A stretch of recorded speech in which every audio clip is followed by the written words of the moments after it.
Selamat datang di channel BH Korslet. Jangan lupa subscribe agar channel ini bisa berkembang ke depannya. Dan jangan lupa tinggalkan jejak Anda di kolom komentar. Terima kasih guys.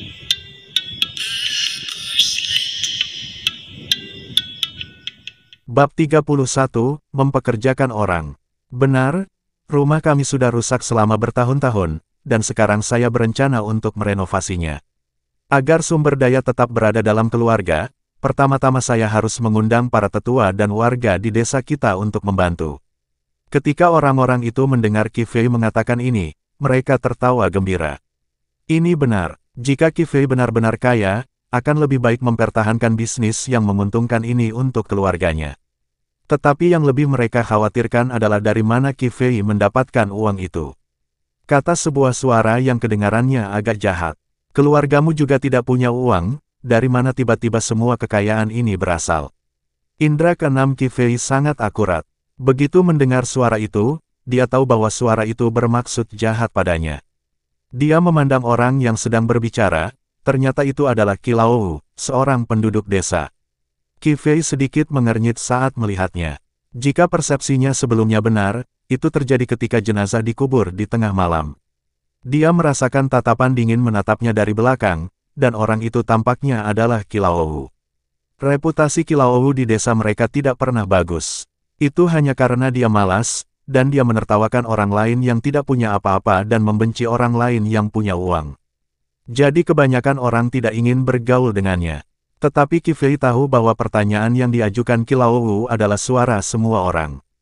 Semua orang juga ingin tahu dari mana mereka mendapatkan begitu banyak uang.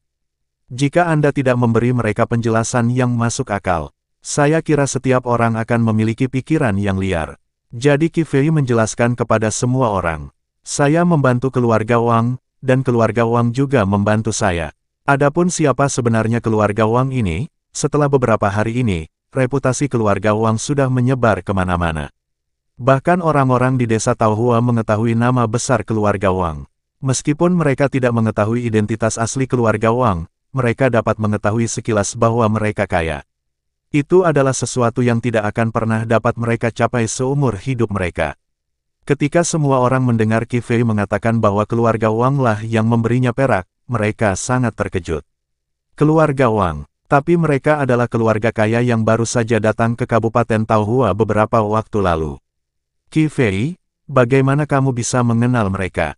Qi Fei tahu bahwa seseorang pasti akan mengajukan pertanyaan tentang ini, tetapi dia tidak punya kewajiban untuk menjawabnya. Jadi Qi Fei tersenyum dan berbicara kepada mereka.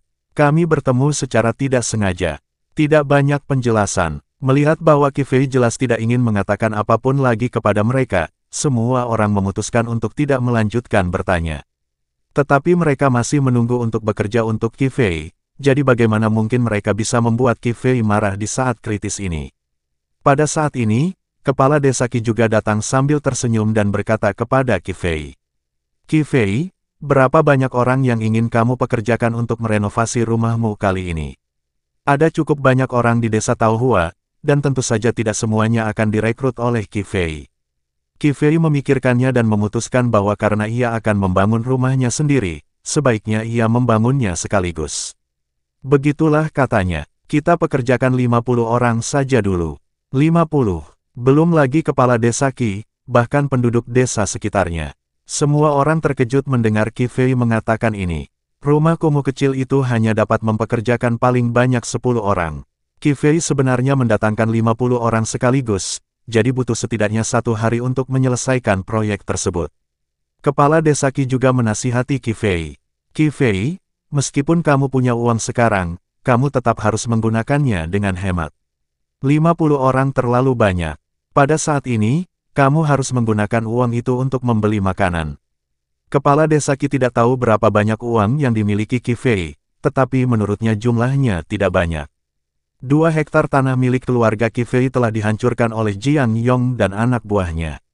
Jadi makanan tahun ini harus dibeli, dan kepala desa Qi juga menasihati Qi Fei dengan niat baik. Qi Fei tahu niat baik kepala desa Qi dan berkata sambil tersenyum. Kepala desa, saya tahu apa yang harus saya lakukan. Saya butuh 50 orang. Di satu sisi, rumah bisa dibangun lebih cepat, dan di sisi lain, saya ingin membangun gudang. Gudang, apa yang akan kamu taruh di sana? Kepala desa Qi tidak dapat memahami niat Qi Fei. Pada saat kritis ini, Qi Fei tidak mempertimbangkan untuk membeli makanan, tetapi ingin membangun gudang. Mereka tidak punya apa-apa di rumah, bahkan ternak pun tidak, jadi untuk apa mereka membutuhkan gudang ini? Qi Fei tahu sudah waktunya memberitahu penduduk desa tentang situasinya. Qi Fei hanya tersenyum dan berkata kepada semua orang, "Sejujurnya, saya membeli 80 hektar tanah di desa Lihua, dan gunung tandus di desa Lihua kini menjadi milik saya. Saya butuh bantuan semua orang untuk membangun gudang di desa Lihua. Jadi tidak ada tempat untuk menyimpan batu hasil tambang dan besi hasil lebur. Apa aku tidak salah dengar? 80 hektar tanah." Begitu Qi Fei selesai berbicara, sekelilingnya mulai mendidih seperti setetes air yang jatuh ke dalam wajan penggorengan. Belum lagi tanah di desa Lihua tidak terlalu bagus, lihat saja Qi Fei, bagaimana dia bisa memiliki kemampuan membeli 80 hektar tanah sekaligus. Dan apa gunanya gunung tandus itu? Semua orang di sekitarnya memandang Qi Fei dengan ekspresi aneh, seolah-olah mereka tidak mengenalnya. Kepala desa Qi juga sedikit mengernyit dan berkata kepada Qi Fei, "Qi Fei, tanah di desa Lihua tidak dapat ditanami tanaman, dan letaknya cukup jauh dari desa Taohua kita. Sungguh merepotkan bagimu untuk membeli tanah di sana." Orang-orang di sekitar mengangguk pada saat ini. Qi Laohu berkata dengan masam, "Menurutku, kamu hanya ingin mendapatkan keuntungan. Meskipun tanah di desa Lihua murah, bagaimana kamu bisa menanam begitu banyak tanaman sendiri?" Qi Fei mengabaikan Qi Laohu dan berbicara kepada kepala desa Qi. "Kepala desa, saya membeli tanah di desa Lihua bukan untuk bercocok tanam, tetapi untuk keperluan lain. Saya tidak bisa menjelaskan lebih lanjut, Anda akan tahu saat waktunya tiba. Sekarang saya butuh bantuan semua orang untuk membangun gudang." Kepala desa Qi memandang ekspresi percaya diri Qi Fei, seolah-olah dia benar-benar mempunyai rencana sendiri. Ketika saya mendengar Qi Fei mengatakan bahwa dia tidak ingin bertani di desa Lihua, saya sangat penasaran dan ingin tahu apa yang ingin dilakukan Qi Fei. Tetapi dia juga tahu bahwa dia tidak bisa meminta terlalu banyak, lagi pula, ini adalah urusan Qi Fei sendiri. Jadi dia hanya bisa mengangguk dan berkata, "Baiklah, Qi Fei, ada sesuatu yang harus kukatakan padamu. Kamu berasal dari desa Taohua kami, dan semua yang kamu lakukan juga harus dianggap sebagai milik desa Taohua kami." Kepala desa Qi merasa bahwa Qi Fei telah menjadi terlalu berkuasa sekarang, dan dia bahkan mengenal orang-orang dari keluarga Wang. Mungkin segalanya akan berkembang lebih baik di masa mendatang. Jadi dia tidak bisa tidak mengingatkan Qi Fei tentang identitasnya. Jangan berikan semua hal baik ke desa Lihua. Qi Fei tahu apa yang dipikirkan kepala desa Qi, dan dia benar-benar tidak berniat meninggalkan desa Taohua. Lagi pula, sebagian besar orang di desa Taohua cukup baik. Kepala desa, aku tahu. 50 orang ini bekerja sangat cepat dan merenovasi rumah mereka dalam waktu kurang dari 3 hari. Gudang di desa Lihua juga membutuhkan waktu 5 atau 6 hari untuk dibangun. Selama periode ini, Liu Xiaoshan akhirnya bergegas kembali dari desa Xinghua. Semua orang di desa Taohua hanya bisa menyaksikan dengan tak berdaya ketika gangster yang datang ke desa mereka untuk menimbulkan masalah sebelumnya. Bab 32, Alat dirilis.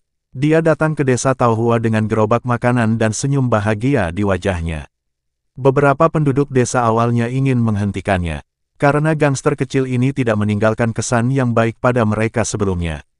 Namun sebelum mereka bisa menghentikannya, Liu Xiaoshan melambaikan tangan dan berkata dari kejauhan, "Kakak, aku kembali setelah membeli makanan." Ketika semua orang mendengar ini, mereka melihat ke arah Liu Xiaoshan yang berbicara dengan terkejut. Ternyata itu Qi Fei. Qi Fei berjalan dengan tenang, melihat tumpukan makanan, dan membuat perkiraan kasar. Bahkan jika Liu Xiaoer dan Liu Xiaoshan disertakan, mereka berempat dapat makan selama sekitar 3 bulan. Ya, harga makanan di desa Xinghua tidak naik, kan? Karena kehadiran gerobak pengangkut gandum ini, warga sekitar pun berkerumun menyaksikan keseruan tersebut. Meskipun situasi di desa Taohua sedikit lebih baik daripada di desa Lihua, setelah 3 tahun. Tidak ada seorang pun yang bersenang-senang, dan semua orang khawatir tentang apa yang harus dilakukan dengan makanan di masa depan. Dampak truk penuh makanan ini terhadap mereka terlalu besar. Desa Xinghua, Qi Fei, apakah kamu membeli biji-bijian ini di desa Xinghua?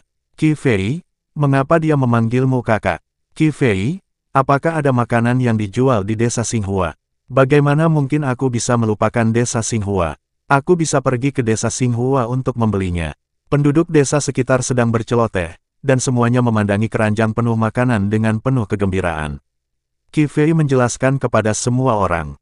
Sekarang Liu Xiaoer dan Liu Xiaoshan adalah saudara laki-lakiku, jadi wajar saja jika mereka mengakui aku sebagai kakak tertua mereka. Liu Xiaoshan sangat gembira saat melihat Qi Fei akhirnya mengakui identitas mereka. Mulai hari ini, mereka tidak akan lagi menjadi perusuh yang menganggur.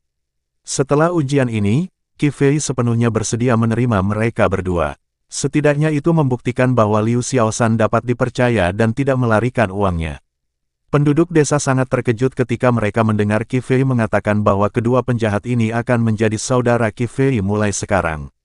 Tetapi setelah melihat kereta yang ditarik Liu Xiaoshan, mereka dapat memahaminya.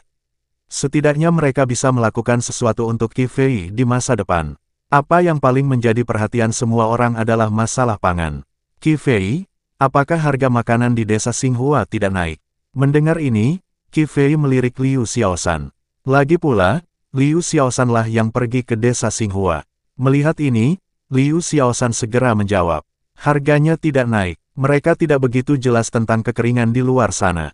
Namun, ketika saya pergi membeli makanan, ada orang lain yang juga pergi membeli. Saya kira jika Anda datang terlalu malam, desa Xinghua akan kehabisan. Tidak pernah ada kekurangan orang pintar di dunia ini. Jika Qi Fei dapat memikirkannya, maka orang lain secara alami juga dapat memikirkannya. Mendengar hal itu, penduduk desa sekitar menepuk paha dan bergegas ingin kembali untuk mengambil uang guna membeli makanan. Kebetulan saja mereka pernah bekerja untuk Qi Fei beberapa waktu lalu dan menghasilkan sejumlah uang. Meskipun uang sedikit ini tidak dapat membeli banyak makanan, bahkan kaki nyamuk pun tetaplah daging. Pada saat itu, beberapa orang berbalik dan pergi. Ada juga beberapa orang yang tetap di tempatnya dan berbicara kepada Qi Fei dengan penuh keheranan. Qi Fei, ketika aku pergi ke desa Lihua untuk membangun gudang untukmu, ku dengar kau menerima orang-orang yang menjual tanah itu kepadamu. Setelah itu, mereka bekerja untukmu dan kau membayar mereka sesuai dengan harga pasar. Benarkah itu? Perawatan ini sungguh hebat, bahkan mereka merasa sedikit gatal, dan mereka merasakannya. Mereka berasal dari desa yang sama dengan Qi Fei. Mengapa Qi Fei tidak memberitahu penduduk desa tentang kabar baik ini? Qi Fei tahu bahwa mereka pasti telah melihat situasi di desa Lihua dan punya beberapa ide. Jadi dia mengangguk dan mengakuinya. Ya, saya sangat membutuhkan tenaga kerja sekarang, jadi saya mempekerjakan mereka. Ketika penduduk desa melihat bahwa itu benar-benar terjadi, mereka memandang Qi Fei dengan heran. Itu lebih dari 100 orang. Bahkan jika 5 sen sehari, itu akan menghabiskan beberapa tael. Qi Fei, apakah kamu begitu kaya? Mereka sebelumnya mengira bahkan jika keluarga Wang memberinya sejumlah uang, jumlahnya tidak akan banyak. Siapa yang mengira bahwa Qi Fei akan menghabiskan 80 tael untuk membeli begitu banyak tanah dan mempekerjakan begitu banyak orang? Pengeluaran uang ini pasti cukup banyak. Qi Fei tersenyum tipis dan tidak banyak bicara. Orang-orang itu juga ingin meminta Qi Fei untuk mempekerjakan mereka, tetapi sudah terlambat. Qi Laowu berkata dengan nada penuh cemburu. Karena kamu sangat kaya, banyak orang di desa kami yang mati kelaparan. Mengapa kamu tidak berbagi sebagian makanan yang kamu beli dengan kami? Qi Laowu benar-benar tidak tahan lagi, karena Qi Fei bahkan lebih miskin darinya sebelumnya. Keberuntungan macam apa yang Qi Fei miliki hingga dia bisa mendapatkan kekayaan seperti itu, sehingga dia bisa memiliki begitu banyak makanan tanpa harus bertani. Sebelum Qi Fei sempat berbicara, semua orang di desa mulai menyalahkan Qi Laowu. Qi Laowu, apa kau punya rasa malu? Ini adalah makanan yang dibeli Qi Fei dengan uangnya sendiri. Jika kau ingin mati kelaparan, beli saja sendiri. Tidak semua orang bingung, Qi Fei dan Qi Laowu. Semua orang tahu siapa yang lebih penting, dan mereka semua menunggu untuk bekerja untuk Qi Fei. Tentu saja semua orang tidak akan melewatkan kesempatan ini untuk menunjukkan wajah mereka. Qi Laowu dimarahi di depan banyak orang di usia tuanya. Dia tidak dapat menahannya lagi dan pergi dengan marah. Tidak seorang pun peduli apakah Qi Laowu marah atau tidak, dan mereka memandang Qi Fei dan bertanya sambil tersenyum. Qi Fei, apakah kamu masih membutuhkan orang? Desa kita sudah memiliki begitu banyak orang, jadi tidak perlu menggunakan orang dari desa Lihua. Semua orang mengangguk ketika mendengar ini, berpikir bahwa akan lebih baik untuk memberikan pekerjaan menghasilkan uang seperti ini kepada anggota keluarga. Qi Fei memikirkannya dan menyadari bahwa dia tidak punya banyak uang, jadi dia harus menyimpan sebagian untuk keadaan darurat. Begitulah katanya pada semua orang. Saat ini belum dibutuhkan, tapi jangan berkecil hati. Begitu aku menjual barang-barang di gunung, aku akan mempekerjakan banyak orang. Semua orang mendengar ini dan berkata dengan bingung. Jual barang-barang di gunung, hanya ada sedikit tanah merah di gunung. Berapa harganya? Mereka baru saja kembali dari desa Lihua beberapa hari yang lalu, jadi tentu saja mereka tahu seperti apa situasi di desa Lihua. Qi Fei tidak menjelaskan terlalu banyak kepada mereka.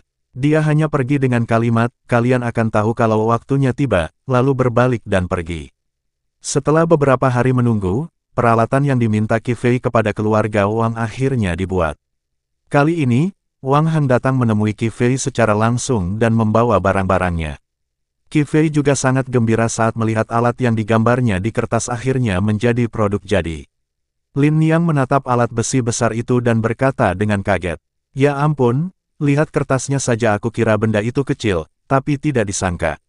Ternyata sebesar ini." Qi Fei mengangguk. Ini juga menjadi alasan mengapa dia merasa bahwa perajin di Kabupaten Taohua tidak dapat melakukannya. Untuk sesuatu sebesar ini, dibutuhkan banyak besi, dan tidak bisa dipastikan apakah pandai besi punya persediaan sebanyak itu di rumah. Wang Heng juga mengatakan ini dengan nada terkejut. Saya juga terkejut saat melihatnya. Saudara Qi, untuk apa Anda menginginkan benda sebesar itu? Saat dia berada di rumah besar itu, dia bahkan bertanya kepada pandai besi itu untuk apa benda ini digunakan. Tanpa diduga, bahkan pandai besi itu belum pernah melihatnya dan menggelengkan kepalanya dan berkata dia tidak tahu. Hal ini makin membangkitkan rasa ingin tahunya. Bab 33, Persiapan Pembuatan Besi. Qi Fei melihat bahwa dia telah mengumpulkan semua peralatan untuk peleburan besi, dan dia juga ingin meminjam kekuatan keluarga Wang. Agar besi hasil produksinya laku terjual dengan lancar, Qi Fei berkata kepada Wang Heng.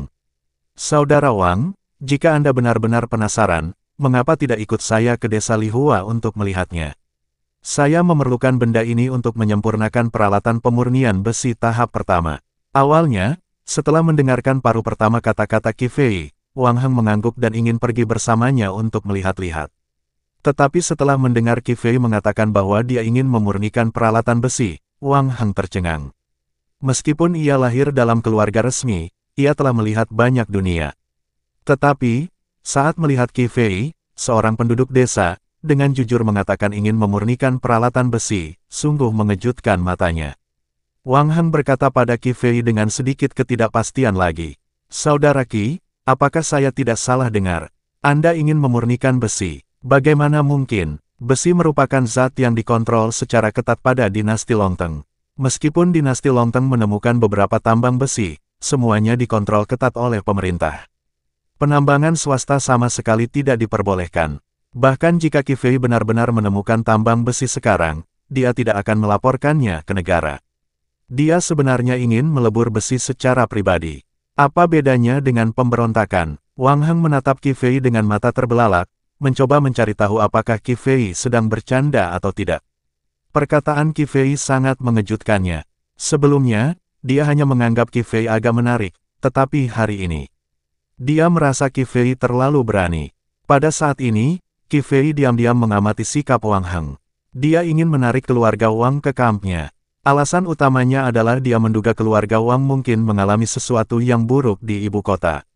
Itulah sebabnya mereka berkecil hati dan datang ke tempat kecil seperti Kabupaten Taohua. Dikatakan mudah dipertahankan dan sulit diserang.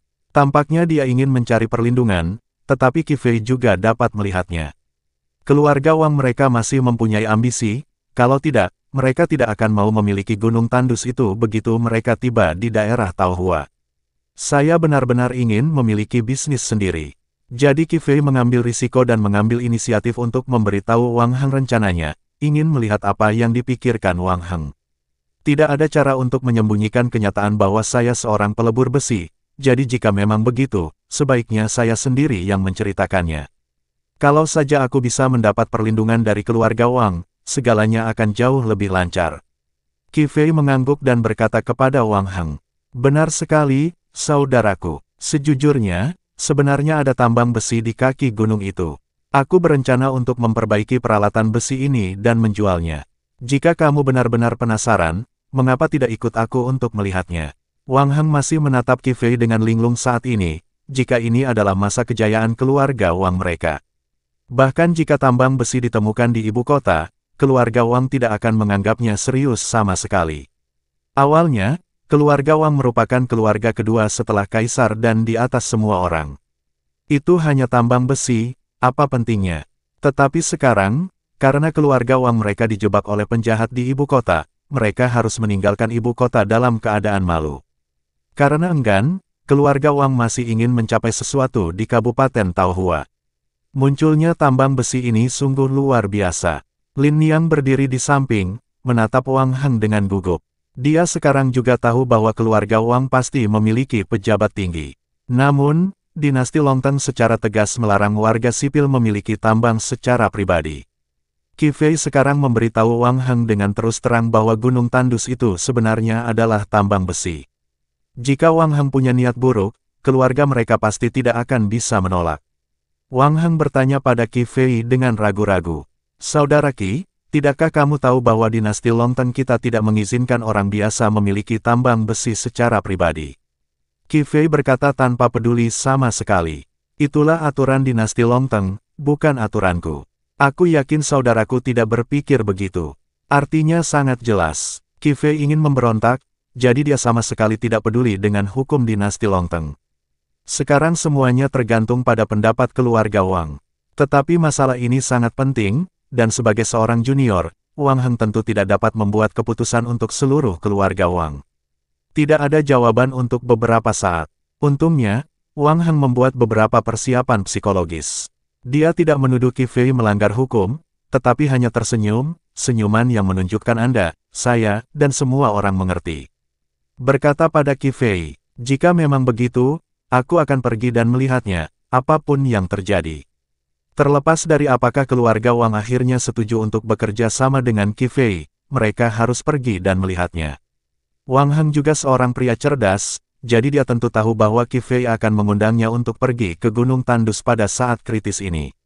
Dilihat dari cara mereka menjalankan peleburan besi, mereka pasti ingin bekerja sama dengan keluarga Wang. Namun, Wang Heng belum secara langsung mengungkapkan sikapnya saat ini. Itu masih tergantung pada apakah besi ini dapat dimurnikan. Dan seberapa mampukah Qi Fei. Jika Qi Fei memang sangat mampu, maka keluarga Wang mereka mungkin dapat berkembang kembali dengan mengandalkan tambang besi ini. Ketika Qi Fei dan Wang Heng beserta rombongan bersiap pergi ke desa Lihua, mereka harus melewati desa Taohua. Penduduk desa Taohua melihat Wang Heng, seorang bangsawan dengan perawakan luar biasa dan pakaian mewah. Ketika berjalan dengan Qi Fei, semua orang tidak dapat menahan diri untuk bertanya karena penasaran. "Qi Fei, siapa dia? Kenapa kita belum pernah melihatnya sebelumnya?" Qi Fei memperkenalkan identitas Wang Heng kepada mereka, dan kapan mereka mengetahuinya. Setelah ternyata Wang Heng adalah tuan muda keluarga Wang, semua orang menatapnya dengan mata berbinar. Mereka tidak mempunyai niat buruk, hanya saja mereka belum pernah bertemu dengan orang mulia. Jadi sekarang setelah secara tak terduga bertemu dengan orang mulia ini, mereka ingin melihatnya lagi. Ketika mereka mengetahui bahwa Qi Fei dan kelompoknya akan pergi ke desa Lihua. Setiap orang yang bebas di desa Taohua menyatakan keinginannya untuk mengikuti Qi Fei ke desa Lihua. Bagaimanapun, mereka juga berencana bahwa ketika Qi Fei ingin merekrut orang di masa depan, mereka pasti akan bekerja di bawah Qi Fei. Maka masa depan desa Lihua tidak bisa dielakkan. Melihat mereka semua ingin pergi bersama mereka, Qi Fei memikirkannya dan setuju. Setelah itu, Qi Fei masih membutuhkan penduduk desa Taohua untuk melebur biji besi untuknya. Tidak ada salahnya membiarkan mereka datang dan menonton lebih awal. Kepala desa Qi dari desa Taohua melihat begitu banyak penduduk desa yang ingin mengikuti Qi Fei ke desa Lihua, juga memutuskan untuk pergi dengan Qi Fei. Karena Qi Fei berencana untuk mengembangkan karirnya di desa Lihua di masa depan, dia akan menjadi kepala desa di desa Taohua. Setidaknya dia harus menemui kepala desa Lihua. Berita itu menyebar bagaikan api, dan kelompok yang ingin pergi ke desa Lihua pun semakin bertambah besar. Ketika mereka tiba di desa Lihua, Qi Fei dan Wang Han diikuti oleh lebih dari 100 orang. Penduduk desa Lihua terkejut melihat begitu banyak orang datang ke desa mereka bersama-sama. Bersambung ke bab selanjutnya.